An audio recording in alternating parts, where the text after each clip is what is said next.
Amén. Tomen asiento, mis hermanos. Vamos a leer lo que dice Tito, capítulo 2. Está en versión Reina Valera. Usted tiene Reina Valera, versión internacional. Y vamos a leer, vamos a siempre ver las dos traducciones. Pero dice esta versión: porque la gracia de Dios se ha manifestado para salvación de todos los hombres. Para salvación a todos los hombres, enseñándonos que renunciando a la impiedad y a los deseos mundanos, vivamos en este siglo sobria, justa y piadosamente, aguardando la esperanza bienaventurada y la manifestación gloriosa de nuestro gran Dios y Salvador Jesucristo, quien se dio a sí mismo por nosotros para redimirnos de toda iniquidad y purificar para sí un pueblo propio, celoso de buenas obras. Esto habla y exhorta y reprende con toda autoridad. Nadie te menosprecie. Palabra de Dios. El pasaje de hoy, mis hermanos, es un pasaje en la cual Pablo, el que ha plantado iglesias en diferentes lugares de Asia Menor, lo que hoy conocemos toda la región de Turquía, le está hablando a un joven que ha quedado con la responsabilidad de pastorear, de liderar, de ser el pastor de esa iglesia. Y él se llama Tito. Y Pablo le escribe en esta carta a Tito y le exhorta, ¿verdad?, de que del culto personal y diario del creyente hacia Dios, porque le da, primero empieza como algo muy general, pero después va dando detalles de cómo debe ser la adoración, la comunión de todo creyente hacia Dios. Martín Lutero exhortaba a sus congregaciones y les decía: tengan la plena convicción de que cada mañana le pertenece a Dios. Tengan la plena convicción de que cada mañana le pertenece a Dios. No nos pertenece a nosotros. Nosotros no somos los dueños de forjar nuestro destino. Cada mañana le pertenece a Dios. Así decía Lutero. Y sigue diciendo Lutero también en esa frase, en ese texto, dice que cada mañana le pertenece a Dios y que le corresponde a cada cristiano. ¿Cuántos cristianos hay aquí en esta mañana? Dígame si usted es un cristiano, una cristiana. Y que le corresponde a cada cristiano tributarle a Dios una verdadera comunión a través de la lectura de las Sagradas Escrituras. Entonces, ¿cómo le tributamos a Dios nuestra comunión? ¿De qué manera tenemos comunión con Dios? ¿Solo alabando los coritos? No, es de una manera más genuina, más real, que es de que así como cada mañana le pertenece a Dios, cada mañana nuestra comunión con Dios debe ser a través de su palabra, de la lectura de las Escrituras. No a través de la lectura de mi Facebook, de mi WhatsApp, de mi Instagram, a ver qué me han puesto. Voy a despertar el día buscando las cosas como que vayan en orden. Mis hermanos, cuando nosotros comenzamos cada día la reflexión, estamos hablando que es una reflexión. ¿Cómo empieza usted cada día? ¿Cómo empieza su mañana? No, pastor, es que yo tengo que viajar 1 hora porque mi trabajo queda lejos, así que rapidez. Es más, ni desayuno tomo, pastor, y me voy rápido. Así empieza tu mañana. Si así empieza tu mañana, mi hermano, tu comunión será débil con Dios. Muy débil. Tan débil que ya no esperas nada de Dios.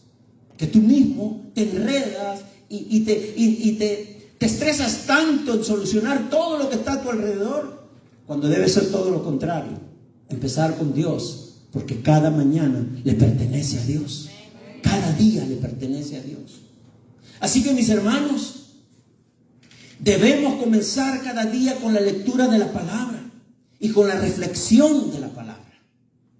Tú Tú decides, 5 minutos, 3 minutos, 10 minutos, tú decides, pero debes empezar con la lectura de la palabra, con la reflexión de la palabra, porque la doctrina cristiana sana y correcta emana solamente de la palabra. Solamente de la palabra de Dios. Solo cuando conocemos las Escrituras, no necesitas llegar a un seminario teológico para conocer las Escrituras. Estamos hablando del conocimiento. Otra cosa ya es un estudio muy profundo de las verdades, de las sanas doctrinas, de las doctrinas cristianas. Pero estamos hablando de una comunión con Dios a través de su palabra, a través de la lectura.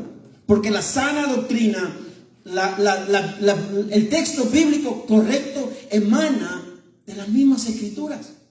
Entonces, solo cuando conocemos las Escrituras, solo cuando reflexionamos en las Escrituras y ahondamos en ella, penetrará hasta lo más profundo de nuestro ser. Ustedes han oído ese versículo. ¿Qué dice el versículo? Que la palabra es como una espada de doble filo. ¿Y por qué doble filo? Porque entra a los tuétanos. ¿Qué quiere decir eso? ¿Es simplemente una palabra muy romántica, muy espiritual? No, es la verdad, es una verdad. Compruébelo cada mañana y usted verá que el Espíritu lo traerá a la reflexión y en lo más profundo de su ser, usted va a ir viendo que la palabra va a ir echando raíces en su corazón. Raíces en su mente. No espere solo el domingo. Yo me voy a preparar en el nombre del Señor para traer cada mensaje cada domingo. Pero está en usted el mantener la comunión con Dios todos los días de su vida. Hasta que Dios lo permita. Así que, mis hermanos, esa es la introducción solamente. ¿Ok?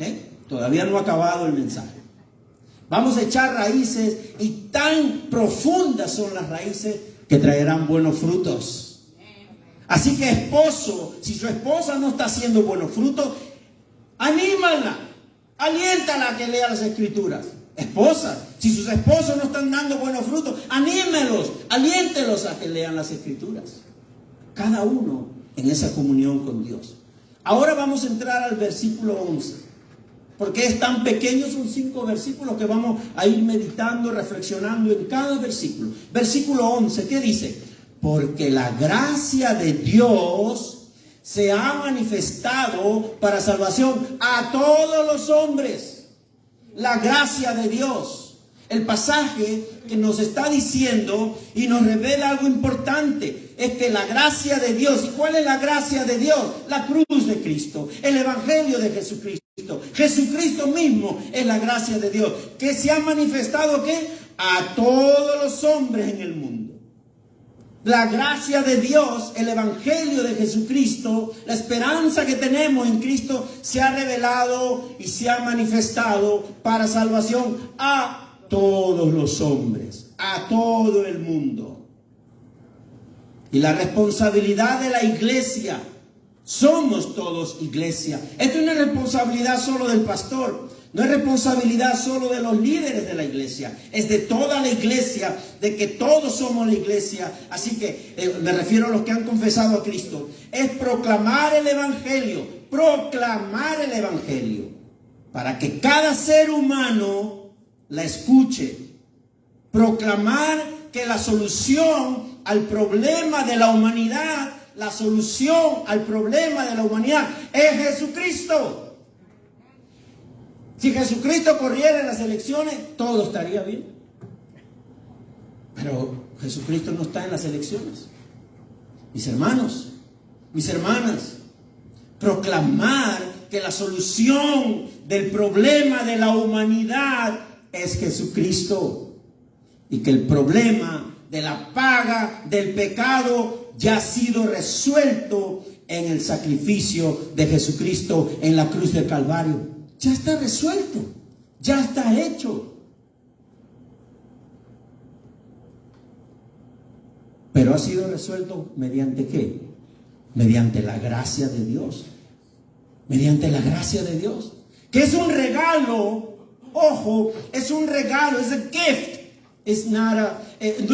no es un premio, no es un reward, es un gift, es un regalo completamente diferente a lo que es un premio.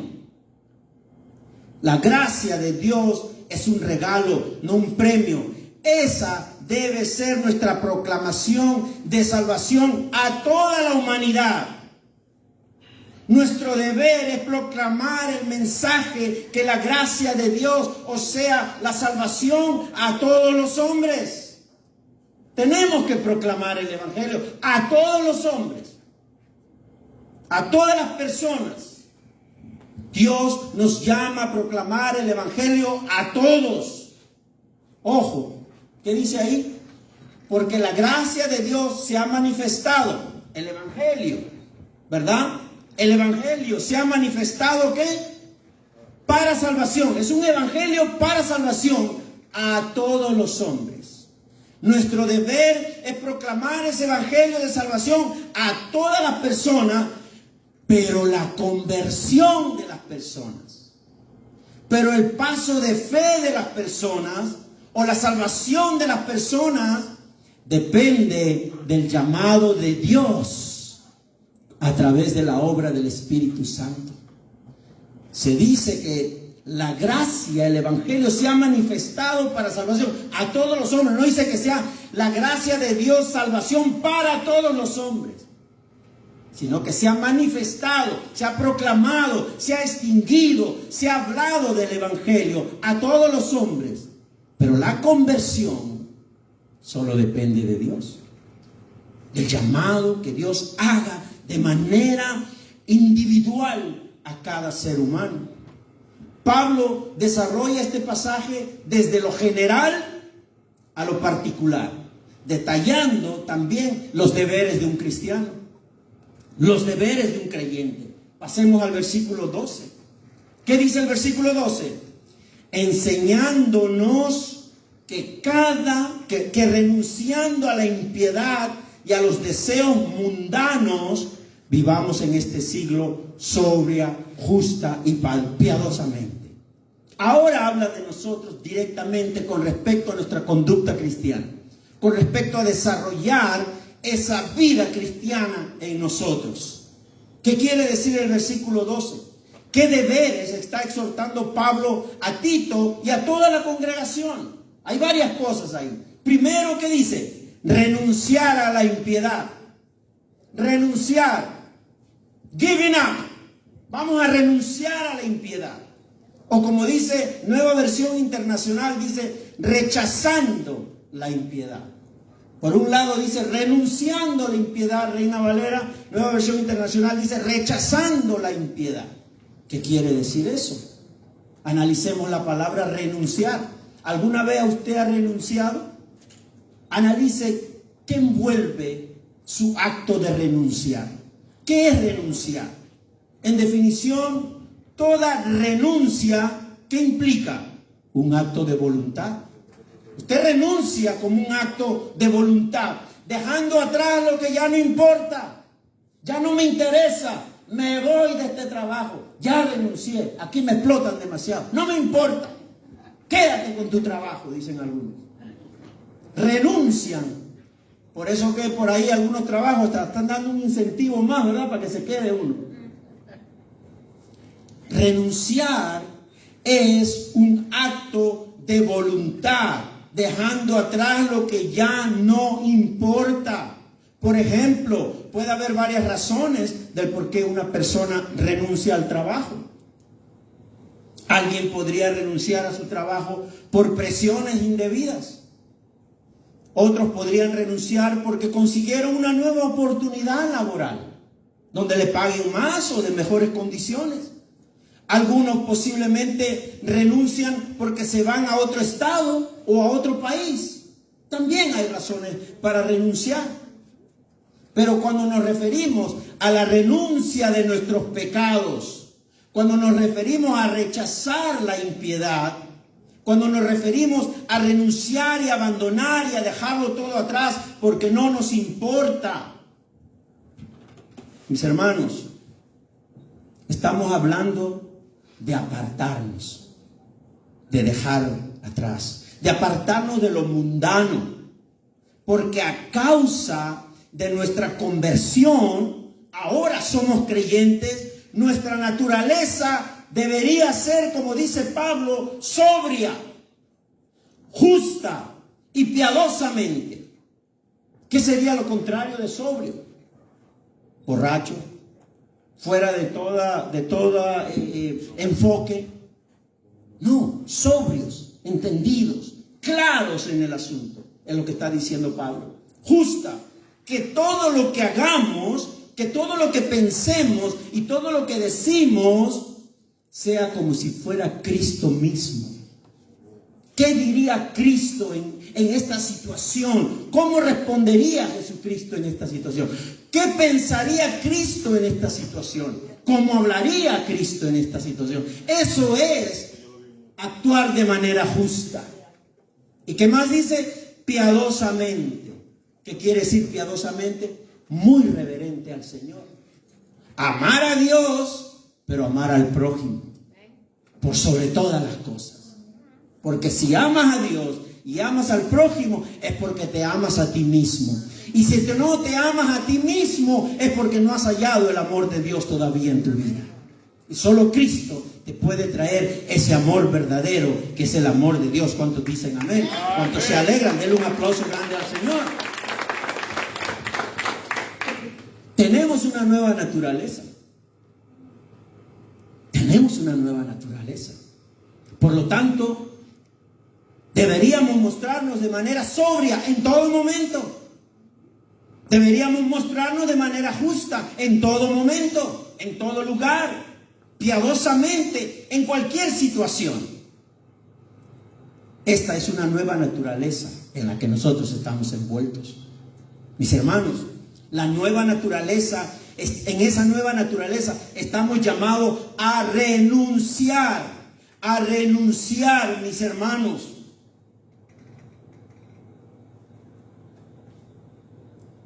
¿Qué nos atrae? Realmente, ¿qué nos atrae en esta vida cada día que al Señor no le gusta? ¿Se ha puesto a pensar?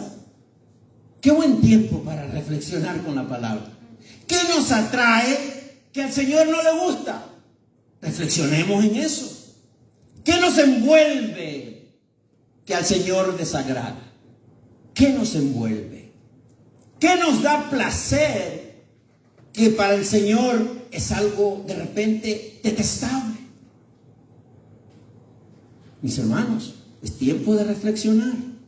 Debemos rechazar conductas o tipo de carácter muy común en el mundo.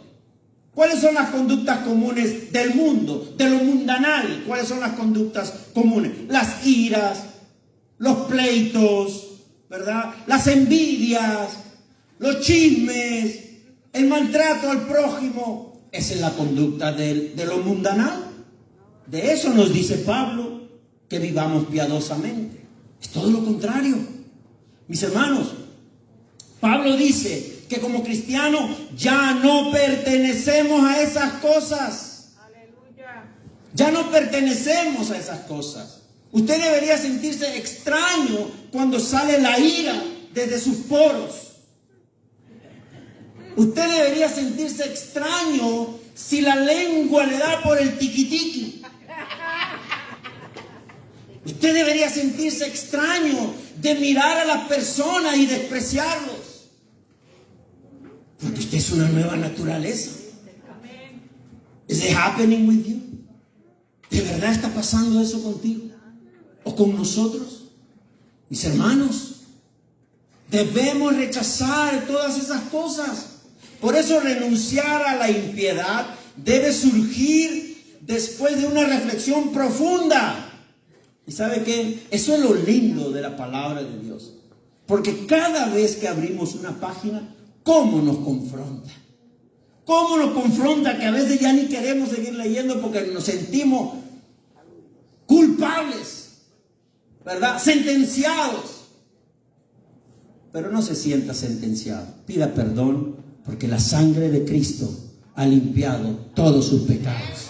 La sangre de Cristo nos ha limpiado los pecados de ayer, de hoy y de mañana. Pero eso no es excusa. Ojo, por si menos mal que están grabando. Están grabando, ¿verdad, mi hermano? Ah, ok, muy bien. No estoy diciendo que tienen licencia para pecar y hacer lo que les da la gana. Eso no es de un verdadero cristiano. No es así. Por lo tanto, mis hermanos, Pablo dice que debemos renunciar. Por lo tanto, renunciar a la impiedad debe surgir ¿de qué? De una reflexión profunda de todo lo que es contrario a la ley de Dios. De todo lo que es contrario a la ley de Dios, eso es lo que necesitamos nosotros, ¿verdad? Reflexionar. Aquello que es vacío. ¿Cuántas veces nos hemos pasado en este año 2022 envueltos en algo que es vacío, algo que es banal, algo que no tiene realmente sentido para nada? Algo que es disoluto, a todo aquello que odia a Dios. ¿Cuántas veces nos hemos envuelto en el año 2022 en ese tipo de situaciones? Banales, sin sentido, ¿verdad? Que realmente no edifican en lo absoluto. Entonces, renunciar a la impiedad podría ser un proceso similar a una semilla. Muchos de ustedes sé que son agricultores, les encanta sembrar. Nosotros tenemos que vivir un proceso como una semilla. ¿Qué quiere decir? Quiere decir que cuando una semilla va a dar un fruto, ¿qué pasa? ¿Cuál es el proceso? Se convierte en una planta viva. Y ahí nos alegramos porque esa semilla se convirtió en una planta viva y después produce frutos. Y produce tantos frutos que estamos regalando a los hermanos. Tenemos tanto que regalamos a los hermanos. Si alguien tiene los ajicitos picantes, por favor, aquí hay un voluntario para recibirlo. Sí, porque ustedes siembran y no lo comen, ¿para qué lo sembraron? Mándenmelo a mí. Renunciar a la impiedad podría ser como esa semilla. ¿Por qué? Porque así como la semilla, el creyente en su naturaleza de pecado debe secarse y morir completamente. Morir al orgullo, morir a lo mundanal. ¿Para qué? Para producir una vida que se acrecienta en santidad y buenos frutos. ¿Saben lo interesante? Dio el hermano Carlos un mensaje una vez acerca de la vid, ¿verdad? Lo interesante, y a mí me impactó mucho, es que esa planta crece, la semilla, la planta crece y da muchos frutos. Pero aquí no está diciendo que eres tú quien produce esos frutos. Los frutos se ven a través de tus acciones. Pero ¿sabes cuál es la savia que está circulando por tu corazón, por tu ser, por tu mente? Es el Espíritu Santo obrando en tu vida la santificación, el amor verdadero, la justicia, la reverencia y el amor al prójimo. Por eso necesitamos al Espíritu Santo. Porque con esa savia que tiene la planta por dentro, en ese proceso glorioso que hace Dios, solo Dios puede hacer esas cosas. Asimismo, el creyente dará buenos frutos cuando tenga comunión con Dios y ese Espíritu de Dios comienza a producir frutos digamos así, buenos frutos delante de Dios. Como dije antes, mis hermanos, si renunciar es un acto de voluntad, entonces el acto de voluntad debe ser darle la espalda al pecado, darle la espalda a lo mundanal. Y vivamos en esta vida, en este siglo, de manera sobria. Mi hermano, ¿ya aprendiste la lección del 2022? ¿Sinceramente aprendiste el error grande que cometías? Y la respuesta que a veces da es que yo soy así, pastor, ¿qué voy a hacer? Así nací. ¿Quién te dijo que así naciste? Ese producto de tu vida de pecado, que el pecado está en tu corazón. Pero hay una solución. Y eso es lo que estamos hablando el día de hoy. Mi hermano, hay que renunciar. Y renunciar es un acto de voluntad. Y en ese acto de voluntad, démosle la espalda a los pecados del mundo y vivamos en esta vida de manera sobria, justa y piadosamente. ¿Qué dice el versículo 13? Aguardando la esperanza bienaventurada y la manifestación gloriosa de nuestro gran Dios y Salvador Jesucristo. Mientras caminamos de manera sobria, de manera justa, piadosamente, estamos aguardando una esperanza. Y me encanta cómo lo pone Reina Valera, porque dice, una esperanza bienaventurada. O sea, una esperanza feliz. Como dicen los peruanos, una esperanza recontra feliz. Bien feliz. Mis hermanos, el llamado que hace Pablo en estos versos en los versos anteriores fue renunciar a la impiedad, ¿verdad? Siendo sobrio, justo, piadoso. Ahora Pablo nos aconseja a guardar una esperanza, o sea, una esperanza feliz, la felicidad verdadera que emana de las Escrituras, que solo está enmarcada en lo eterno. Ya lo hemos dicho aquí muchas veces. Nosotros somos tan terrenales que queremos, si pudiéramos, abrazaríamos el mundo y no nos separaríamos nunca del mundo. No, pero es que yo tengo ahora nietos y quiero dejarles una casita a los nietos. Ah, pero ahora tengo bisnietos. No, yo quiero más vida. Estoy orando al Señor para que me dé 50 años más de vida. Es que así somos dueños, somos como el Atlas. Usted ha visto el Atlas, ese Dios que sostiene el mundo. Así somos como el Atlas. Aquí queremos quedarnos. Es que están ricos los pasteles, tan ricos son todas estas cosas. Ay, el arrocito. Somos tan terrenales, mis hermanos, que queremos quedarnos aquí. Que siga esperando el Señor. Espérate unos 10 añitos más, aguántate ahí. Dame chance que yo haga todo esto. Somos tan terrenales, mis hermanos, que entonces, ¿qué pasa? Que sin embargo la palabra nos dice que la felicidad verdadera está en lo eterno. Lo eterno. Y lo eterno es cuando Cristo vuelva. Y si usted realmente quiere una felicidad verdadera, mi hermano, gócese, salte de alegría. Cristo, ven pronto, Maranatha. Ven pronto, Señor. Ah, no todos aplauden. Claro, yo sé que somos terrenales. Están aplaudiendo y se quieren pegar los pies en el piso. Mis hermanos, la felicidad verdadera está enmarcada en lo eterno. Si usted analiza los evangelios, el Nuevo Testamento, usted se va a dar cuenta que se habla más de lo eterno que de lo terrenal. Se habla más de eso, porque ahí está la felicidad verdadera. Y la palabra esperanza implica esperar. Claro que sí, to wait. Tienes que esperar, aprender a esperar. Ese es guardar una esperanza, aprender a esperar. Ese es el atributo que todos necesitamos sí o sí, sobre todo en este mundo de tentación y pecado. Esperar la venida de Cristo, esperar, aguardar a Cristo. Y nuestra esperanza está enmarcada en lo eterno. Cristo vuelve, ¿cuántos lo creen? Amén. Cristo vuelve, amén, muy bien. Y el día que Cristo esté entre nosotros, mi hermano, reflexione bíblicamente. El día que Cristo esté entre nosotros, ya no necesitaremos ninguna esperanza. ¿Qué esperanza guardamos si Cristo ya llegó? Ninguna. Ya está lo que aguardábamos. Cuando Cristo esté entre nosotros, ya no necesitaremos ninguna esperanza. No necesitaremos la fe. Ya no me necesitarán a mí como pastor. Ya no eres pastor aquí, por si acaso. Aquí eres Carlos Palacio, pero no eres pastor. Ya andamos con Cristo. Gloria a Dios por eso. Ya no necesitaremos la fe. Ya no necesitaremos aguardar una esperanza.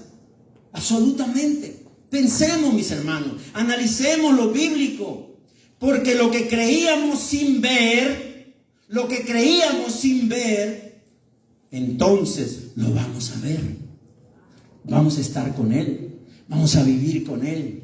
Y vamos a darle la gloria a Dios Padre todos los días de nuestras vidas. Vamos a cantar junto con los ángeles 7 días, 24. Ya no habrá ni horas tampoco, porque ni reloj vamos a necesitar. Ahí ya mi esposa y yo ya no llegaremos tarde a las reuniones. Mis hermanos, mis hermanas, Nuestra esperanza está enmarcada en lo eterno, porque lo que creíamos sin ver, lo vamos a ver. Lo vamos a ver. Denle un aplauso grande al Señor. Lo vamos a ver, gloria a Dios. Ese es el poder de nuestra esperanza. Yo no lo puse ahí, mi hermano, pero voy a buscar. ¿Qué dice Romanos 15, versículo 13? Le invito, al que lo encuentre lo puede leer, si lo encuentra primero. Romanos 15, versículo 13. Bueno, ya lo encontré. ¿Qué dice la palabra? Que el Dios de la esperanza los llene de toda alegría y paz a ustedes que creen en Él, para que rebosen de esperanza por el poder del Espíritu Santo. Qué lindo, por el poder del Espíritu Santo. Ese es el poder de nuestra esperanza. Esperanza verdadera, no esperanza frágil.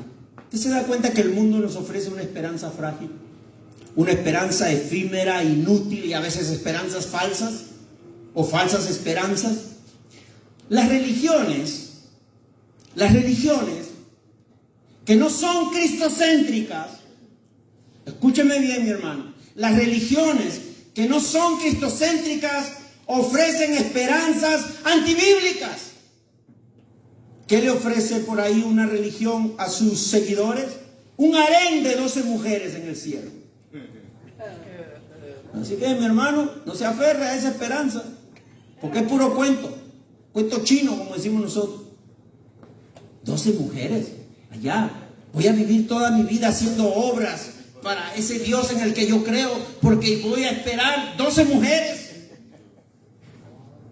Si aquí en la tierra no podías con una, ¿vas a poder con 12? No, pues, mi hermano, falsa esperanza. Ni los caribeños van a poder hacer nada. Mis hermanos, son antibíblicas y falsas. Por eso digo, las religiones que no son cristocéntricas, tengan mucho cuidado. Y cuando digo cristocéntricas, es una religión que afirma y confiesa que Cristo es Dios, que Jesucristo es el Señor y que la cruz es la salvación. Y cuando digo la cruz, la obra de Jesucristo. Entonces, mis hermanos, la esperanza que emana de las Escrituras es una esperanza bienaventurada, dice Pablo. Y no cae en lo irracional. La fe no es irracional. A veces la gente créelo por fe, como decir, bueno, fe, ¿qué quiere decir, hermano? Bueno, voy a poner mente positiva para que todo salga bien. No, eso es irracional. Usted tiene que creer en lo que la palabra dice, en el Dios de la palabra. Eso es racional. Porque usted no está solamente poniendo su fe simplemente a la ciega.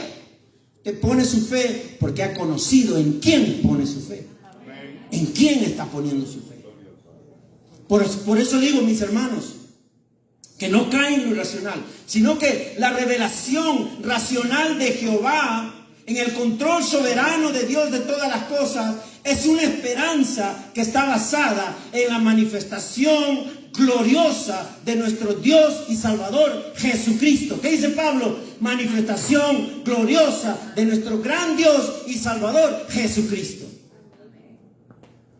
No puede haber un grupo de personas que digan que tienen un Dios verdadero si no afirman que Jesucristo es Dios y Salvador de sus vidas. Mis hermanos, Dios, el Salvador, Jesucristo. Porque para nosotros, yo digo ahora con mucho orgullo, un orgullo santo, para nosotros que queremos ser cristianos bíblicos, nuestra esperanza es feliz, nuestra esperanza es sólida, no porque está en un terreno, ¿verdad? De allí vamos a ver sí o no, porque nuestra esperanza no está en un terreno arenoso, sino en un terreno sólido sobre la roca que es Jesucristo. Váyase feliz de este lugar si usted pone su esperanza en Jesucristo. la roca firme de su fe. Escúchalo bien, mi hermano, y defiéndalo. Escúchalo y defiéndalo, sin ponerse a pelear, por favor. Si a usted ve que el otro hermano, que le decimos hermano de cariño, no está de acuerdo con usted, simplemente queden en paz, oren y ya, cada uno en su sitio. Pero no vamos a cambiar la verdad. Por eso digo, escúchelo bien y defiéndalo. Nuestra esperanza no es fanatismo. Nuestra esperanza no es fanatismo, sino que racionalismo que emana de las Escrituras. A usted le dicen fanático porque está aquí sentado. Pero aquí no se trata de fanatismo, mis hermanos. Porque nuestra esperanza está en un Cristo vivo. Amén. Nuestra esperanza no está en un Cristo muerto, que sigue muerto en la cruz. No. Esa no es nuestra esperanza. Un Cristo muerto en la cruz, no. Recordamos su muerte, que es diferente. Pero nosotros no vamos a tener una cruz con un Cristo ahí colgando. Porque tenemos a un Cristo vivo. Porque su tumba se halló vacía, dice la palabra. Se halló vacía y Cristo vive. Es un Cristo vivo. Amén. Eso es la fe con razonamiento que viene y emana de la palabra de Dios. La esperanza de la persona natural siempre está en lo que se ve. Siempre. Yo voy a creer si veo, dicen las personas. En lo que es tangible, en lo que yo puedo tocar, mas no en la enseñanza de la palabra de Dios. Rara vez los seres humanos reflexionan en la vida después de la muerte. Rara vez. Hace 20, 30 años era peor. Era un, digamos así, te tapaban la boca si hablabas de la muerte. ¿O sí? No, aquí no se habla de eso. Saca como decían, eso trae mala suerte, vete para otro lado. No digas esas cosas. Gracias, mis hermanos. Ustedes saben más que yo eso. Rara vez los hermanos reflexionaban, ahora los cristianos reflexionaban en la vida después de la muerte. Por eso, mis hermanos, el enemigo de Dios, el enemigo de las Escrituras, y el que está desinformado de esta esperanza que habla Pablo, le tiene miedo a la muerte. Le tiene miedo a la muerte. ¿Acaso no sabemos que ellos no esperan otra vida? ¿Qué dicen? Mano, disfruta. ¿Qué? Disfruta si te mueres y se acabó todo. Para ellos no hay vida después de la muerte. La palabra dice que todos resucitarán. Cristianos y no cristianos. Todos resucitarán. Unos para vida eterna y otros para sufrimiento eterno. Todos van a resucitar. Según las Escrituras, la vida no se acaba después de la muerte. Por lo tanto, ese hombre que no cree en las Escrituras, desinformado de la esperanza que nos está informando el Evangelio el día de hoy, le tiene miedo a la muerte porque él no espera la vida. Espero desde el púlpito que los cristianos no le tengan miedo a la muerte. No le tengamos miedo a la muerte. Aquí en Ponciana hace muchos años salió una noticia que nos enteramos solo los que vivimos en Ponciana. Porque los periódicos trataron de tapar eso, hasta las noticias trataron de tapar. Porque tendrá buena influencia. Un pastor que me supongo que ha predicado Tito. Me supongo que ha predicado la vida eterna, la resurrección. Me supongo que en Semana Santa, ¿verdad? El día del domingo de resurrección, presenta a Cristo y deseoso de que Cristo vuelva pronto. Tenía una pistola en su escritorio. Por si acaso. ¿Serio? Y no estoy entrando en política aquí, por si acaso. Simplemente, entonces, ¿cómo vamos a ser buenos cristianos, verdaderos cristianos, si andamos en esta vida teniéndole miedo a que Cristo vuelva? Al contrario, y no estoy diciendo que dejen todo porque no somos fanáticos, como dije. Los fanáticos dejan todo. Es que el pastor dijo que Cristo vuelve. Dejemos todo y vayámonos ¿a dónde? Al monte de Clermont. Vámonos a meternos allá por lo menos hay un cerrito, ahí nos tiramos allá arriba, a esperar la venida de Cristo. No, mi hermano, mi hermana. Por eso espero que desde el púlpito los creyentes no le tengan miedo a la muerte. ¿Por qué digo esto, mi hermano? Porque ¿cuál es la esperanza de un cristiano en esta vida? ¿Cuál es la esperanza? He notado que cuando algunos cristianos se juntan para hablar de la segunda venida de Cristo, mire lo que hacen, se juntan para 1 hora. Usan 45 minutos de esa hora para hablar del anticristo. 45 minutos de esa conversación. El anticristo. 10 minutos para hablar de los falsos maestros. Y 5 minutos para hablar de que Cristo viene. ¿Y sabe cómo lo dice? Hermano, Cristo viene y si tú no te preparas, te vas a quedar. Cuidado. Razone esa frase con todo lo que vemos en las Escrituras. Aquí se trata de que me voy o me quedo. Sí, es verdad, tiene sentido. Pero aquí se trata de que yo no sé cuándo Cristo vuelva.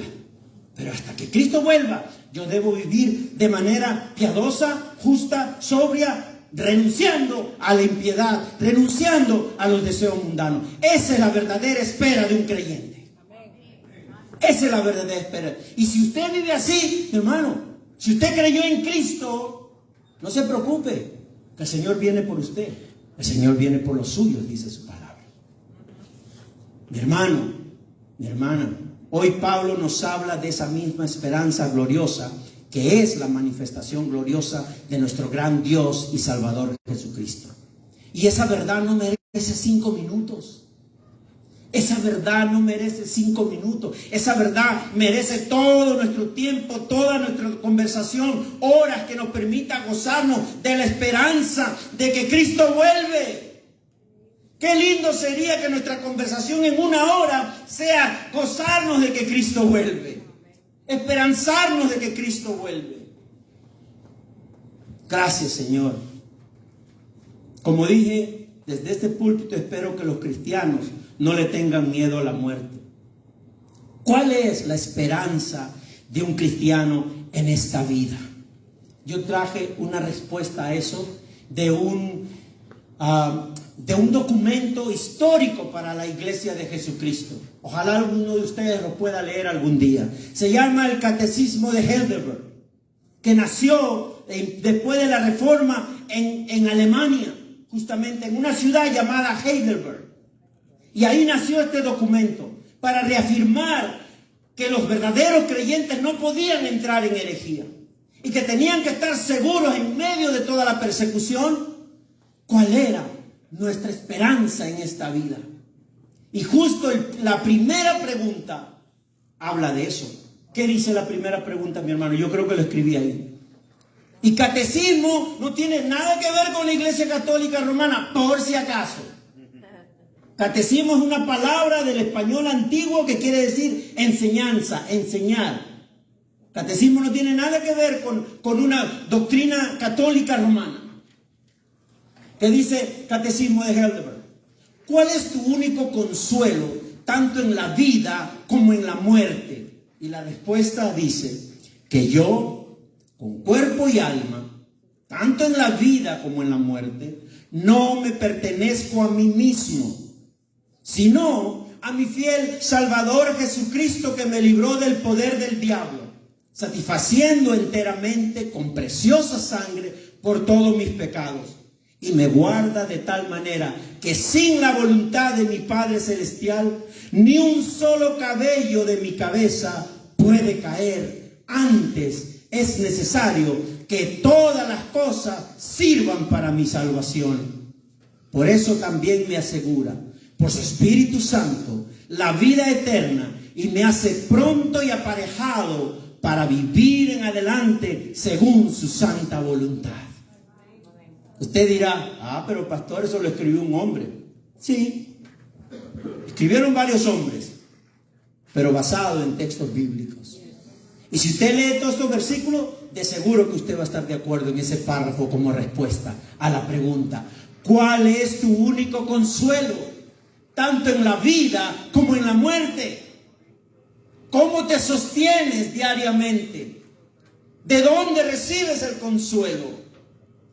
Mis hermanos, mis hermanas, no es en vano que aun cuando el cuerpo muere, Dios promete que en el día final Él lo convertirá en cuerpos de gloria.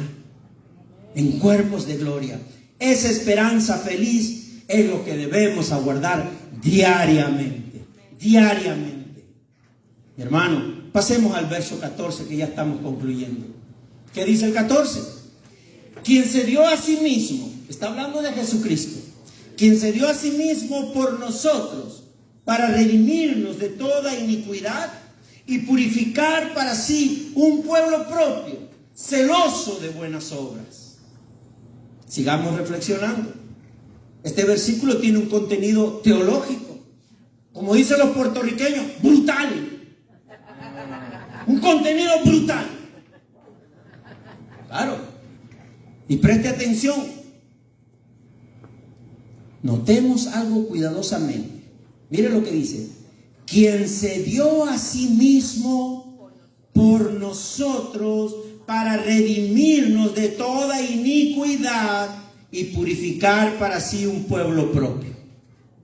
Mientras el versículo 11 leímos que decía, porque la gracia de Dios se ha manifestado para salvación a todos los hombres, algo de manera general, ¿verdad? Algo de un anuncio general para toda la humanidad.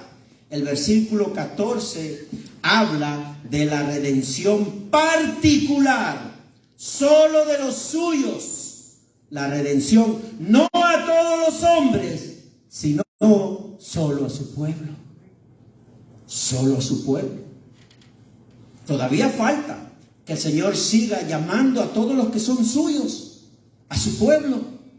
Otro contenido teológico de este versículo es el acto de Dios en el cual el pecado original queda reducido a la nada, por la obra de Jesucristo. ¿Se da cuenta el poder que tenemos en Cristo? De reducir a la nada mi condenación, mi pecado, mi sufrimiento eterno. Cristo lo ha reducido a la nada por su obra en la cruz del Calvario. Mis hermanos, la cruz del Calvario no nos marca el camino de salvación. La cruz del Calvario es la salvación. Es la salvación. Es el acto de Dios. Es el acto de... Óigalo bien, mi hermano. ¿Qué es la cruz? ¿Qué es Cristo? Es el acto de Dios por el cual, donde abundó el pecado, abundó la gracia de Dios. Abundó la gracia de Dios. ¿Esa es la obra de quién? ¿Del pecador? No, es la obra de Dios por los suyos. Desde el Antiguo Testamento, avanzando en un nuevo pacto hacia el Nuevo Testamento que conforma su iglesia, su pueblo. La iglesia no comenzó como cuerpo de los suyos, de su pueblo, en el Nuevo Testamento. La iglesia comenzó en el Antiguo Testamento. Abraham deseaba ver a Cristo. Moisés, ¿qué dice Jesús? Moisés hablaba de mí, no se dan cuenta. ¿Qué dice? Abraham, ustedes dicen que Abraham es su padre. Son hijos del diablo, porque Abraham aguardaba mi venida, dice Jesús. Ay, Señor, Señor, gracias por tu verdad. Esa es la iglesia, el pueblo de Dios. Y a causa de la fe en Jesucristo, somos su pueblo. Él nos ha comprado con su sangre. Tuvo un precio en el Gólgota. Eso tuvo un precio. Allí Cristo Jesús pagó tu deuda. ¿Se imaginan eso? Cristo pagó tu deuda completa. Porque tú no la podías pagar.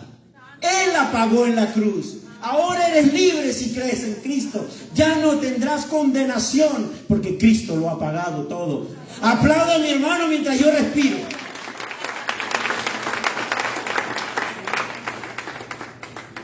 Jesús pagó nuestra deuda. Por eso la palabra redención. Redención significa yo soy el redentor porque estoy pagando con mi dinero la deuda que debe la otra persona. Y a mí me llaman en el contexto greco-romano, en el lenguaje koiné griego, eso quiere decir redentor. Por eso Cristo es nuestro redentor, porque Él pagó la deuda que nosotros no podíamos pagar. Ni trabajando todos los part-time que quieras. Solo Cristo la puede pagar. Y por lo tanto, Él pagó nuestra deuda. Él tiene el título de propiedad. Amén. Pues entonces usted quiere el Salvador nada más, pero no quiere al Señor. Si es el Señor, es tu dueño. Él tiene el título de propiedad. Y yo quiero saber qué abogado se va a acercar a Cristo para invalidar ese título. Ni el de Harvard va a poder hacer eso. Romanos 8, del 31 al 34. ¿Qué dice mi hermano? ¿Qué diremos frente a esto? Si Dios está de nuestra parte, ¿quién puede estar en contra nuestra? El que no escatimó ni a su propio Hijo, sino que lo entregó por todos nosotros, ¿cómo no habrá de darnos generosamente junto con Él todas las cosas? ¿Quién acusará a los que Dios ha escogido? Si Dios es el que testifica, ¿quién condenará? Cristo Jesús es el que murió e incluso resucitó y está a la derecha de Dios e intercede por nosotros. Sin embargo, en todos somos más que vencedores por medio de aquel que nos amó, pues estoy convencido que ni la muerte ni la vida, ni los ángeles ni los demonios, ni lo presente ni lo porvenir, ni los poderes, ni lo alto ni lo profundo, ni cosa alguna en toda la creación podrá apartarnos del amor que Dios nos ha manifestado en Cristo Jesús, nuestro Señor. Gloria a Dios. Ay, mis hermanos, esta es una reflexión genuina, profunda, de nuestros corazones, como comienzo de año. Debemos renunciar a los pecados, según la verdad de la palabra.